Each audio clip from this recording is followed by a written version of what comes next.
আর আমি আগে বাটনা করে গরুর গোশ ঘুরি ডাল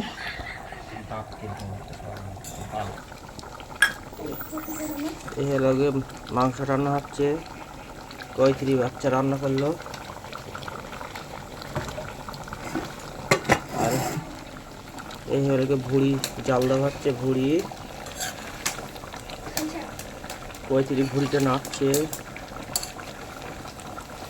ভুড়ি আজকে ভুড়িটা হেবি সুন্দর লাগছে। গরুর মাংসের ভুড়ি। গরুর মাংসের ভুড়ি কিন্তু কত সুন্দর লাগছে। অনেকে সদ্য রান্না করে গরুর মাংসের ভুড়ি, কিন্তু সদ্য আমরা খেতে পারি না। তো কেন একটা গন্ধ লাগে,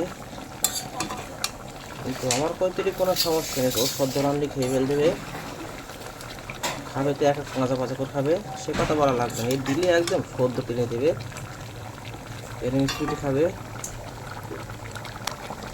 এই হলো গরুর মাংস ঝোল দিয়েছে, কষা হচ্ছে।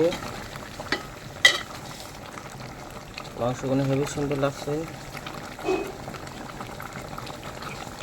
এই গোশ কত কষ্ট করে নিয়ে এসছি, গরিব মানুষ 15-20 দিন গোশ নিতে পারিনি, তার ফাঁকে একদিন গোশ নিতে হয়। গরিব মানুষ ভাই, খেটে খাতি হয়। আর কয়ত্রি বাচ্চা তো বাড়ি বসে থাকে, অত হিসেব টিসেব বোঝে না। তো কি আর বলবো, বেশি কথা বললে আর বলেন তাহলে বিয়ে করলে কি করতি। কি বলো ভাই, দুঃখের কথা। সবসময় তো ভয় পারে না, কিন্তু কয়ত্রি তো আবার সে বেশি কথা বললে আবার বকাবকি করে। কি করবো।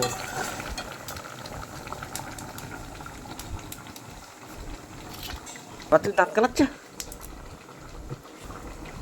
কোথায় পাবে স্বামীরা এত টাকা। কয়ত্রি হলো গিয়ে প্রেশার লো হয়ে গেছে, ডাক্তারে হাঁসের ডিম খেতে বলেছে। কি আর বলবো, কয়ত্রি জাতীয় হাজার হলেও কয়ত্রি আমার বউ। কি করবো, দুঃখের কথা। শরীর পারে না, তা কাজ করতে মন চায় না। কি করবো, সংসার তো চালাতে হবে। যাই কাজ করে আসে, আর কি করা যাবে। এই হলো গিয়ে আমাদের গরিব মানুষ।